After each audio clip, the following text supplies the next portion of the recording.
Hi, thanks for tuning in. I'm Drew. And I'm John. This episode and every future episode is dedicated to the horror hounds and smokers out there who want to expand their knowledge of the genre and have a good time. Today we're talking about the schlocky rock and roll horror film Studio 666, starring the Foo Fighters. Foo Fighters, John Carpenter music, I'm in. It's always nice to see additions to the rock and roll horror subgenre. It's a very fun genre. It's a very fun genre with a lot of hit and miss films that are mostly still enjoyable to watch. Taylor Hawkins, the drummer of the Foo Fighters, just passed away recently, which is a real shame. The movie is a blast, and the right crowd will get it and appreciate it. We're going to review it and break it down. All that and more today on High on Horror. Interviews, reviews, and the latest news all rolled into one.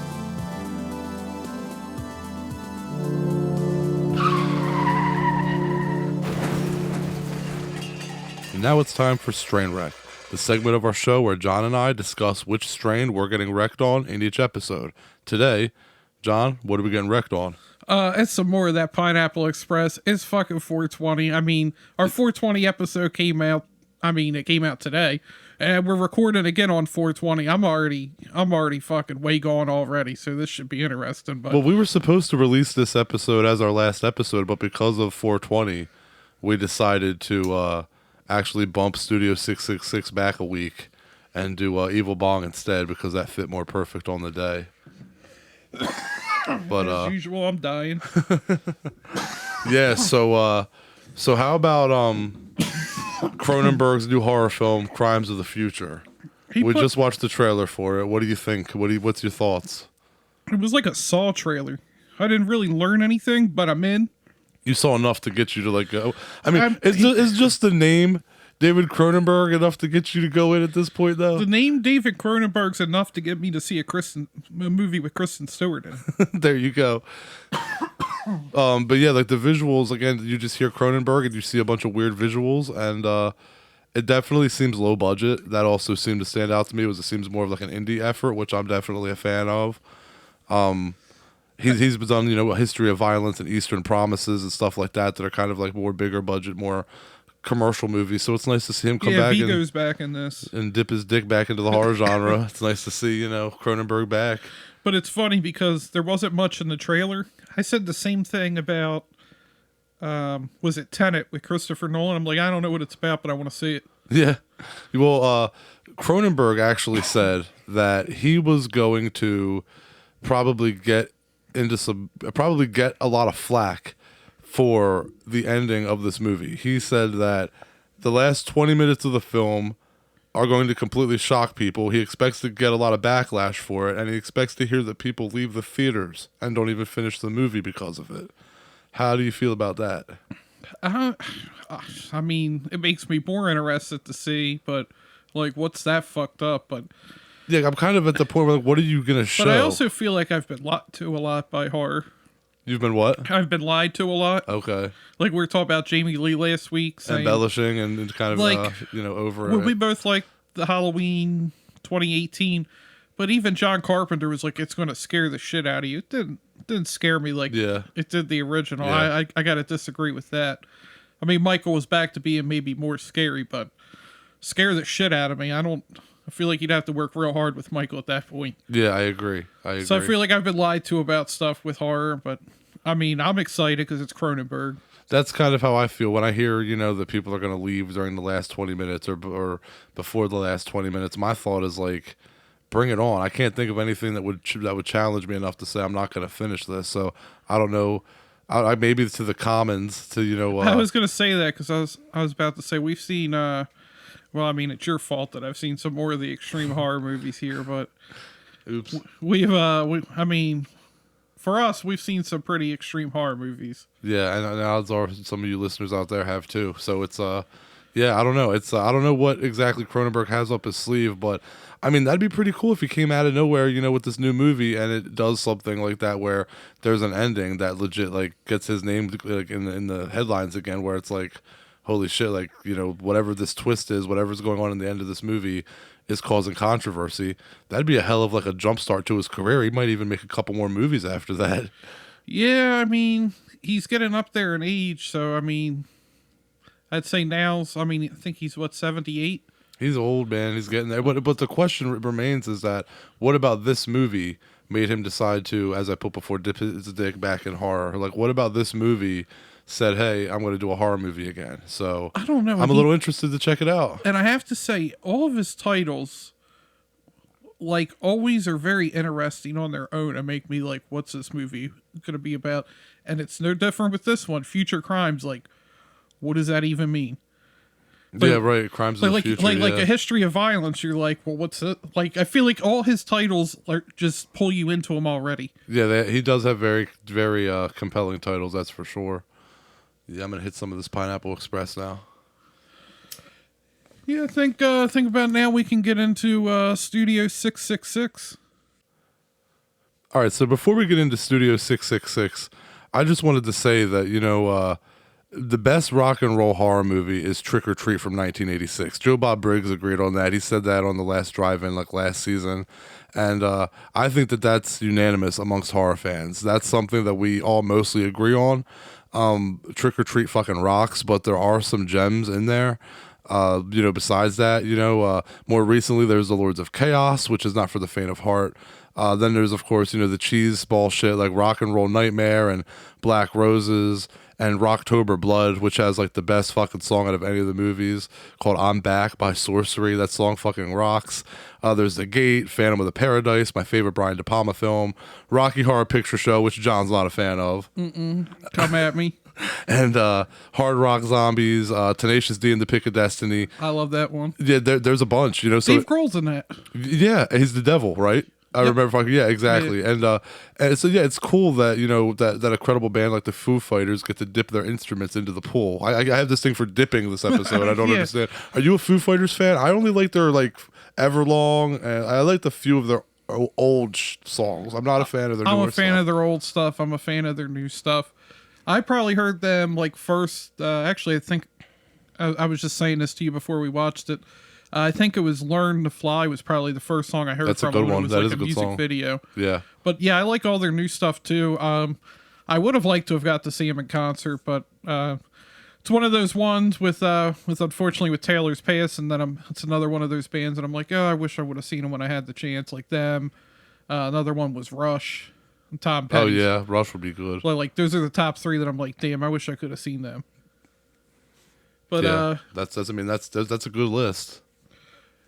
Yeah, Tom Petty and Rush were probably higher on that list, but anyway, getting into our movie today, Studio 666 just came out.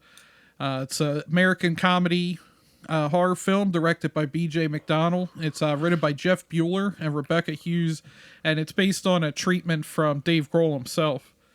And before we get into this, I just want to say, and I said this to you, without John Carpenter's music, John, his son Cody, and the other person escapes me. It's terrible. Ian? Ian Carpenter? Well, his son Cody. Yeah, his son Cody. And then there's a third guy, because he also worked with him on Halloween as well. The name's eluding me as well. I don't know why the name Ian came to my mind. Without their work, this would be an ultra cheesy movie. But Carpenter, with his music, just plays it as a straight up horror movie, and it works. You can hear because I forgot, I don't know why briefly that Carpenter did it, because I was like, where have I heard that before? And then I'm like, oh yeah, that was from Halloween 2018 when he's trying to when Michael's trying to get the island. It had little parts of that, so they played it like a serious horror movie, and I think it makes it's still ridiculous and funny, but it's not cheesy bad. And I think that really has a lot to do with Carpenter's music. Yeah, I agree with that. The music structures everything. No matter what's going on, the music makes you take it a little more seriously than you would if it wasn't there. And so starting out here, it's 1993 in Encino. Sky Willow, who's played by Jenna Ortega, she's the lead singer of a rock band called Dream Widow. And she's crawling around with a broken leg on the floor. Jeez, excuse me. She's followed closely by the band's frontman, who's wielding a hammer. Sky then stumbles upon the body of another bandmate. He got a broke jaw. Before Greg drives a hammer, pretty much Halloween 2 style, into her over and over. And then it ends with Greg hanging himself from a window.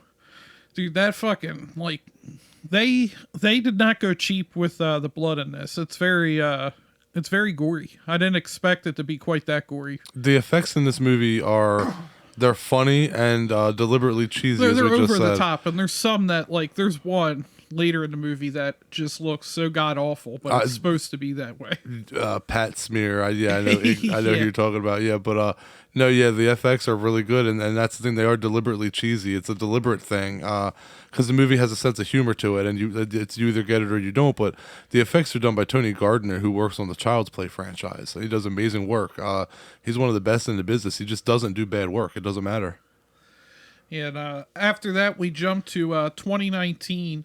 And the Foo Fighters are pressured by their manager, Jeremy Schill, played by Jeff Garlin. I feel like Jeff Garlin's another one of those guys that he's just in a lot of movies, but whenever I see him in, he's good. Yeah, I agree. His voice is on a lot of things. He's on a lot of Disney, Cars, Toy Story. He definitely has a memorable voice. And my favorite is Paranorman. My son Abel loves that movie, so I always think of him when I think of that movie. Yeah, that was definitely a dark kids movie, though. It was, but it was legit. It's good, man. And I'm not that big of a Burden fan, but it's pretty good. Anyway, the group moves into the mansion. Oh, no, Paranorman wasn't done by Tim Burton. Or no, I'm thinking of Frankenweenie. Yes, Frankenweenie was good too, though. Yep. Frankenweenie was fucking good too, but that was dark as well. Yeah, that's why I was thinking Frankenweenie, but yeah.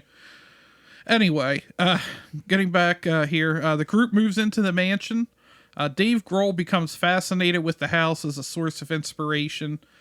And then, I mean, things start out bad pretty much right from the start. Their tech, Krug, who, I mean, let's be honest, is that a Last House on the Left reference, actually? Or a Maybe, Friday the 13th, holy shit. Fucking baked. Nightmare on Elm Street reference. It could be either. I mean, that's initially I want to say Nightmare on Elm Street, but then it's just Krug and not Kruger. Yeah. Well, I guess you would just call him Krug. It'd be weird to call a guy Kruger, probably. Maybe Kruger might have been a little too obvious. But anyway, he's played by Kerry King from Slayer. Yeah, shit. He's electrocuted by a wire, and then the band decide to dedicate their album to him. He gets fucking crispy. Yeah. Grohl finds some satanic objects in the basement. And then while he's down there, he ends up becoming possessed by a deceased frontman after listening to a demo tape. Plays into the whole, like, satanic shit from the 80s. So there was, like, all these hidden messages. Yeah, and even Aleister Crowley, the legendary occultist, is brought into the film. Goes over how he's involved in the whole possession element of the movie. So they even go dark with that shit. Aleister Crowley being brought up in a movie about people being possessed is usually not a good thing, if you know who Aleister Crowley is.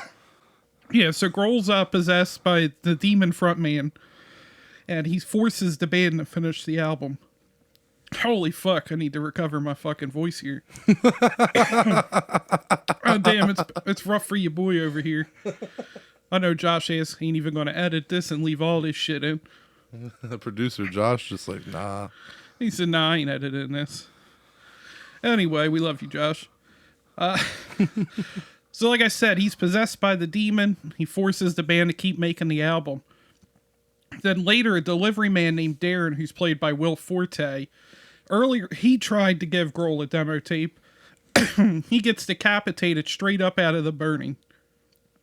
Like, you even said it yourself, like, same camera angle. Yeah, same. It was a total homage. You can, if you know, there's a lot of homages. Here comes another one. If you know, you know. As soon as you see it, you know what movie that's from. Put that on the t-shirt.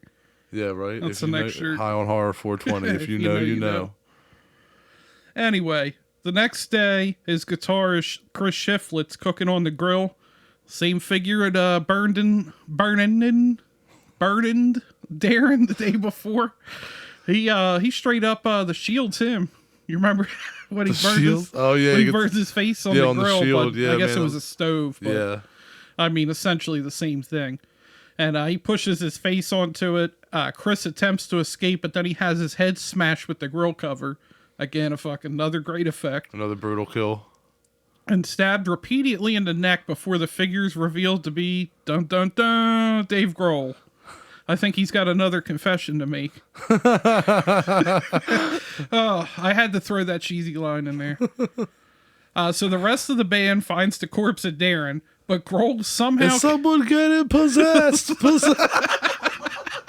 Sorry, I had we get slapped with a lawsuit from Foo Fighters. No, man. I changed the words. I changed the words. I don't know. Okay, anyway. You gonna use the Weird Al defense? Maybe. I don't know that that's even a real thing. The Weird Al defense. Anyway. Oh, fuck.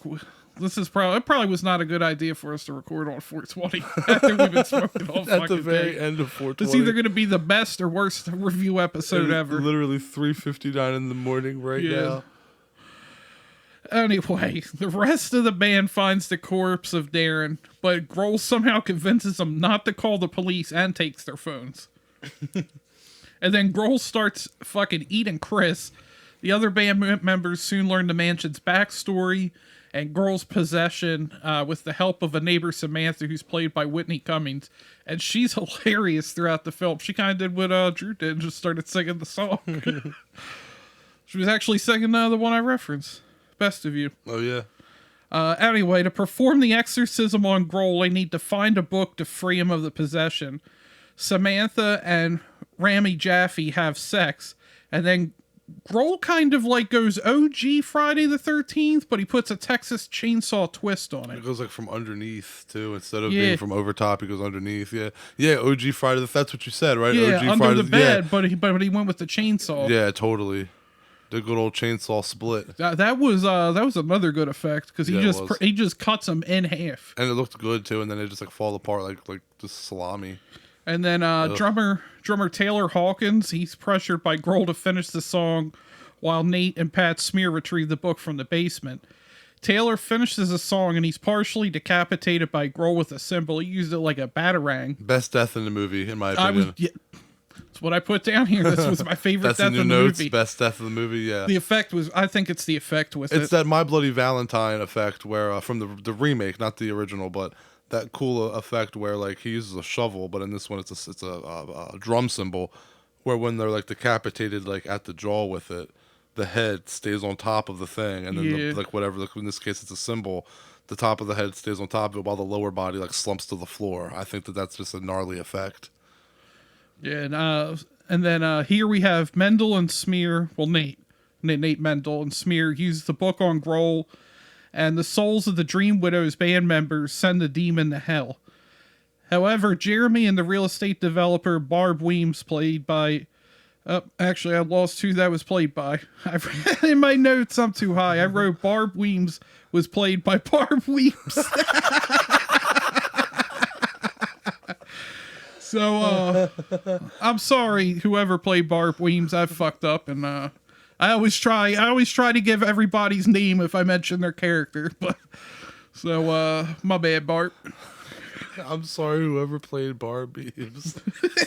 if you somehow find yourself listening to it, just at me on fucking Twitter. You can call me out. Anyway, she ambushes the remaining members, revealing that they planned the whole thing.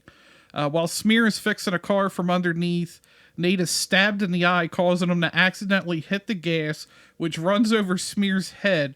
That was the effect we're talking about. It looked like, have you seen Brawl in Cell Block 99 with Vince Vaughn? No, I still have not seen that. There's, never mind, it'll give away stuff, but there's a scene with an exploding head in it. It just looks pretty much on the same ridiculous part. Okay. But anyway, so... yeah, his head gets smashed and then it runs over Barb.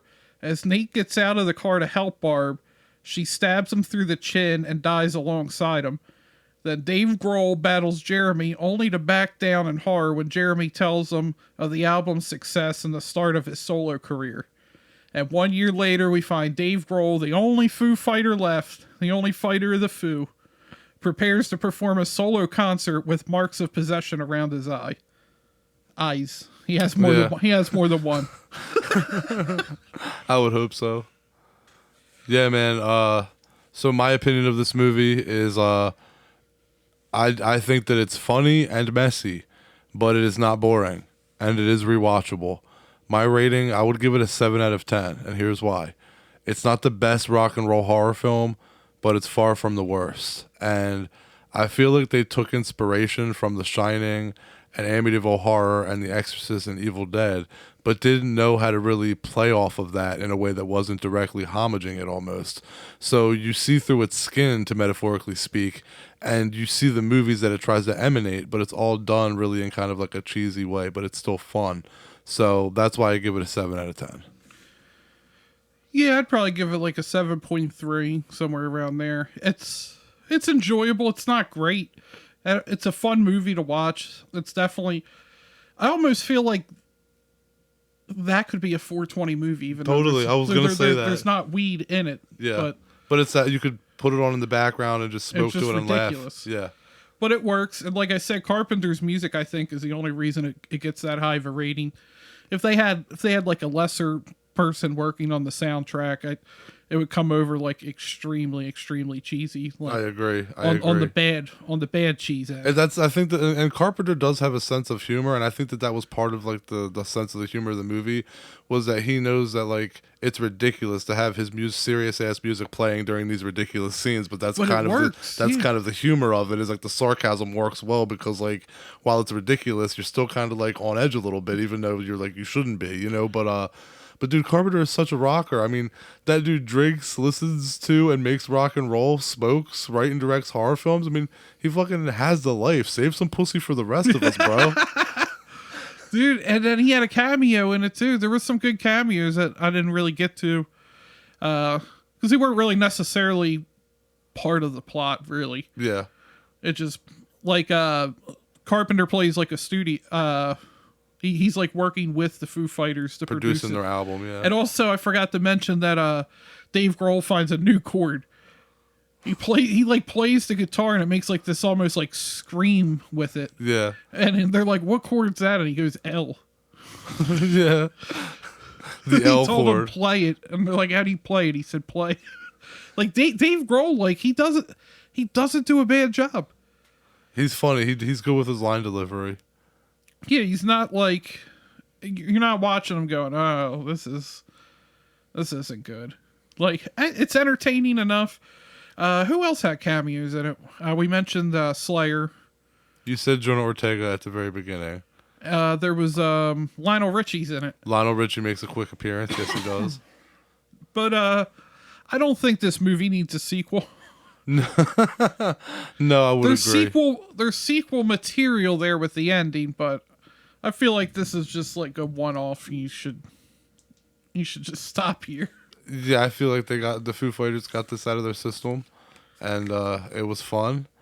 Doesn't need to be repeated. And unfortunately, everything that happened, I guess, around it too.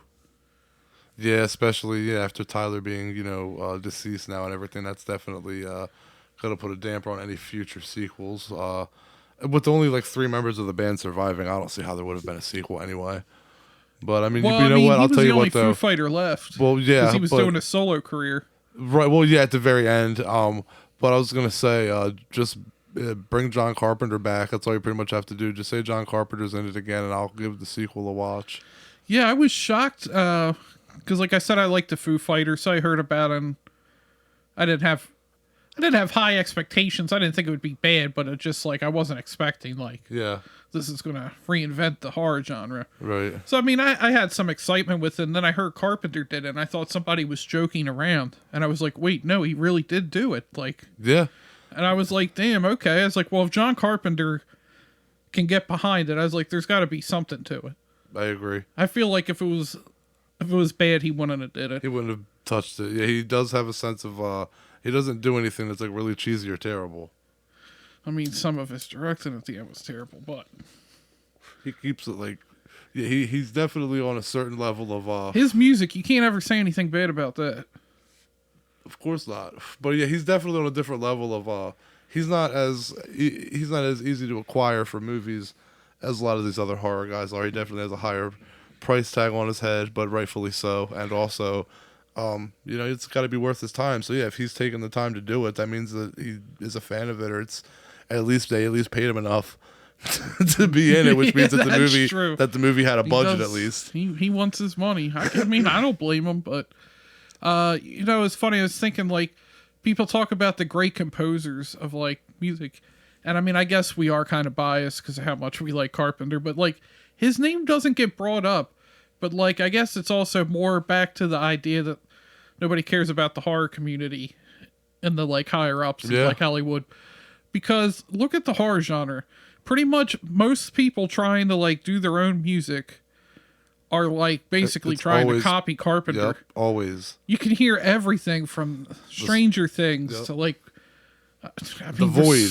Yeah, there's so much in horror that you're like, oh, they like Carpenter. Oh, they like Carpenter. That synthesizer and that simple. I think the thing that works about Carpenter's music is it's kind of the same. It's the Johnny Cash effect. It's the simplicity of it. So that's people try to use synthesizers and make super simple beats. So it always comes back to like the original when you think of that. When you think of a simple beat that's still kind of catchy and a synthesizer or a piano, you're thinking that's John Carpenter. I definitely want to get to one of his concerts one time. Dude, he be fucking oh my God. He be jamming. He jams at these concerts, man. I've seen videos of him, man. They got like the strobe lights going, like the green lights flashing and shit. And that man is bobbing his head, like going hard. Like it makes you like, I would be jamming if I was in that audience. Like, how do you feel about music like that? I don't even like Halo, and I want to play Halo. Like, I just want to hang out with John Carpenter. Well, how do you feel about like that though? Like going to a musical where there's like no lyrics, or like even for like Rammstein, for example. I'm a fan of them. Like my wife doesn't get it, because she doesn't understand like German, so she's like, I don't know what they're saying, but it's like they rock. I don't care. So like that to me, going to a concert where there's no lyrics or lyrics that I don't understand doesn't really matter to me. If I like the music, how do you feel? Does there being no lyrics bother you? No, I like listening to movie soundtracks. Agreed. I mean, I was listening to the Batman when that one came out. Yeah. I like to listen to like the Hans Zimmer ones, especially. I know our producer Josh loves it too, but Interstellar soundtrack is amazing. The Dark Knight Rises soundtrack's fucking amazing too. Yeah, the only thing is that Bane music, after a while, I'm kind of like, all right, can I just get to the next song? Because it's just chanting, yeah. Yeah, and I'm like, all right, I'm done hearing this chant like 22 times. Can we just get to the next song? Well, it's funny because that's okay. We'll talk about Batman for like a millisecond here. The funny thing is, in the new Batman film, Matt Reeves used Nirvana, and in the Nolan films, Nolan said that he specifically did not put any like voice or lyrics or singing in any of his music, because he said that like those things can make a movie feel dated, and he wanted his movies to feel ageless or timeless. So like I totally like thought that was a cool element, and I have no idea where I was fucking going with that. That it was a cool we were talking element? about the Batman and Christopher Nolan's soundtracks, and okay, so we're done. We're done talking about the Batman segment. Just talking in circles. We're just talking in circles here. Sorry for that. Anyway, the Batman has vocals in its movie that are going to sound dated eventually, and the Dark Knight trilogy doesn't. I got it. I'm back at it. Here we go. Okay. See, you got it. Hans Zimmer told Nolan that he's like, hey, I want to put like singing in Bane's theme, and Nolan was like kind of like rejecting that idea. Like, no. Like, I definitely don't want, like, vocals in any music. Like, that's not going to happen. And Hans Zimmer was like, well, just let me do it, and, like, I'll play it for you as a sample of what I'm going for. And he made it, and he played it for Nolan. And when Nolan heard that it wasn't singing, it was more of, like, a chanting, and he heard how it sounded, he goes, oh, okay, yeah, this works. This isn't going to age. And I agree. I think when you listen to it, like you said, it might be annoying listening to it on the soundtrack, but when like it's only in annoying 20, after 30 I've heard years, it like a bunch of times in a row. In 20, 30 years, when you're hearing that chant while you're watching the movie, if we're alive then, we're not going to think like that got cheesy. I don't think that's something that's ever going to come off as cheesy. No, but like, yeah, back to just say that Carpenter needs more respect. This was a long-winded way side conversations, but Carpenter needs more respect on his music. I mean, he has a whole genre pretty much trying to copy his music style from the 80s. Yeah, pretty much every indie filmmaker trying to be a director and a self-composer at the same time is using him as their Bible. All his movies were panned, but now and then people are even trying to copy his styles too. I mean, there's so many times him, Cronenberg, Like, you just look at, like, some of these guys, you're like, oh, that's who they liked. That's who they liked. That's who they were inspired by, you can tell. But, I mean, how many more... It's hard to feel like for anybody to get a new story in Hollywood. Yeah, I don't really have anything left to say about it, to be truthful. I mean, it's like, yeah. It's like, yeah. I mean... Could I have summed that up better? It's like, yeah, 2 out of 2. This is this is probably the most high and tired we've ever been recording an episode. Yeah, so that's either going to turn out good or bad. Yeah, hopefully. Let us know. Yeah, let us know on social media. But yeah, so I mean, Studio 666. I mean, you got to pay to rent it, but right now you do early access on that, John. I'm sure it'll probably be on a streaming service soon enough. But yeah, whenever you get a chance, check it out. It's definitely worth it. The other thing I appreciate is it didn't go too long. I agree. It was just long enough. That's what she said. and if you're listening and you've seen the movie, shoot us a comment or message us on social media or email us or something. Tell us your favorite kill. Yeah, and let us know what your favorite kill is and what you thought of the movie, and if you agree or disagree, or what you thought of John and I's staggering banter while we were blitzed. Did we make you feel dumber for having listened? Anyway, all right, so switching that to being smart, we got Burn and Learn. That's what I was going to say. Here we go. Let's get into Burn and Learn, the segment of our show where we fill you in on trivia and behind-the-scenes facts about the movie in discussion. And today, of course, that would be Studio 666. Oh. Burn and Learn. Drummer Taylor Hawkins refused to read his lines and improvised them all. He admitted it on Jimmy Kimmel and a few other sources. That's interesting. Like, I know that for the Foo Fighters, this is the only like non-documentary film they've been in. So I wonder if I don't think he's been in anything, right? Not that I can think of. Like, so besides documentaries, like you said. Yeah, it's interesting that he was that confident. But Studio 666 was filmed in private during the COVID pandemic. That's you can definitely tell the movie seemed like it was filmed during isolation. There was not a lot of people around, but the people on set. It was all kind of set at that mansion. Yeah. And here's one for you Evil Dead fans out there. If you pay attention, at the end of the film, when Dave Grohl comes out of the pool, he recreates the pose of the female on the original Evil Dead poster. And that's the same gun that's on the Foo Fighters' first album, a Buck Rogers ray gun, is seen when Dave Grohl's in the basement. Yeah, I heard about that, but I didn't see it. Even watching it a second time, I forgot to look. How about this? The word fuck and its derivatives are used on an average of 1.53 times a minute, 162 times total. I did not think they said, like... Maybe I'm just desensitized. Yeah, I think that's the case. I was like, really? I didn't think they even said fuck that much. They all said fuck a lot, yeah. But I do say fuck a fucking lot. Yeah. Fuck me. Anyway, the red 1995 Dodge 1500 Ram van that's featured in the film, that's the same van that was used during the Foo Fighters' first U.S. tour to promote their debut album. It was going to be used again for the band's 25th anniversary van tour in 2020, but it got canceled due to COVID-19 and instead was used for the movie. Yeah, that's interesting. I would have never have known that, but that's cool to know. So you had mentioned earlier about how Dave Grohl plays the devil in the Tenacious D, The Pick of Destiny. Well, yeah, he gets possessed by satanic forces in this movie in Studio 666, but also played the devil in Tenacious D and The Pick of Destiny. So he's got possession and being the devil going on in 2 movies. So I think maybe it was Destiny after all. Or maybe Studio 666 comes after Tenacious D. Maybe he becomes the devil. Maybe. I don't know. Has anybody ever actually... Okay, maybe I'm the first person to ever try to start fan theories for Studio 666.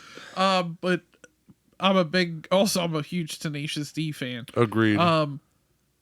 Tribute, he plays the devil in Tribute as well when he's in the road. And he also did the drums for like a lot of their like first album. He was the drummer for it. Tenacious D and The Pick of Destiny Or Studio 666. Tenacious D. Tenacious D. Yeah. Same. Yeah. So, yeah, I guess that'll wrap up Burn and Learn. So, we done learnt you.